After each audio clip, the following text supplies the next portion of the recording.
ଶୁଣିଲେ ଚରିତ୍ର ସେଟା ଦେଖିକି ମୁଁ ଡାକ୍ତର ବାପା ଆଉଥରେ ଆଗ୍ରହ ହେଲେ ஆனாலும் அந்த நேரம் நான் டென்த் ஸ்டாண்டர்ட்ல பாதி நேரம் ஆச்சு. ஸோ என்னால சரியா அதுக்கப்புறமேட்டு படிக்க முடியல. ତାପରେ ମୁଁ ଭଲରେ ପାଠ ପଢି ପାରିନଥିଲି அதுக்கப்புறம் நான் 10th எக்ஸாம் பண்ணது.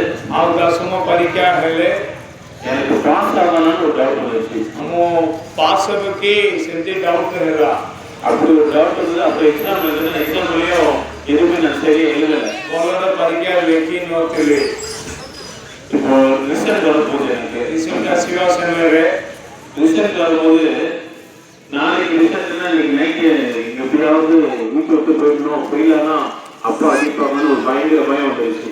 କାଲିକି ରିସଲ୍ଟ ମାନେ ସେ ପୂର୍ଣ୍ଣ ଦିନ ମୁଁ ଆଉ ଭୟ ଲାଗିଲେ ମୁଁ ଘରକୁ ଛାଡ଼ିକି ପଳେଇବି ଆଉ କଣ ହେବ ସେମିତି ଚିନ୍ତା ଆସିଲେ அப்போ ஒருத்தர் எனக்கு ஒரு வார்த்தை சொல்லி கொடுத்தார். ସେ ସମୟରେ ଜଣେ ମୋତେ କହିଲେ அது ஞாபகத்துக்கு வந்தது. କଣ ପଢିଲେ நம்ம உண்டாக்குன கடவுளை தேடி கண்டிப்பா ஒரு உதவி செய்வார். ଆପଣଙ୍କୁ ସୃଷ୍ଟିକର୍ତ୍ତା ପରମେଶ୍ୱରଙ୍କ ନିକଟରେ ପ୍ରାର୍ଥନା କର ସେ ତୁମକୁ ସାହାଯ୍ୟ କରିବେ. நாளைக்கு ரிசல்ட் କାଲିକି ଆସନ୍ତାକାଲି ରିସଲ୍ଟ அதுக்கு முன்னாடி நாள் ସେ ପୂର୍ଣ୍ଣ ଦିନ நான் உட்காந்து ମୁଁ ବସିଲି எப்பவுமே அந்த மாதிரி நான் ஜெயிச்சது கிடையாது. କେବେ ସେମିତି ପ୍ରାର୍ଥନା କରିନଥିଲେ இப்படி நான் சொல்ல ஆரம்பிச்சேன். ମୁଁ ଏମିତି କହିଲି सर्व शक्तिमान परमेश्वर सर्व वल्लभुள்ள தேவனே सर्वशक्तिमान प्रभु परिशुद्ध परिशुद्ध परिशुद्ध तुम्हें पवित्र पवित्र पवित्र सर्व वल्लभुள்ள தேவனே पराक्रम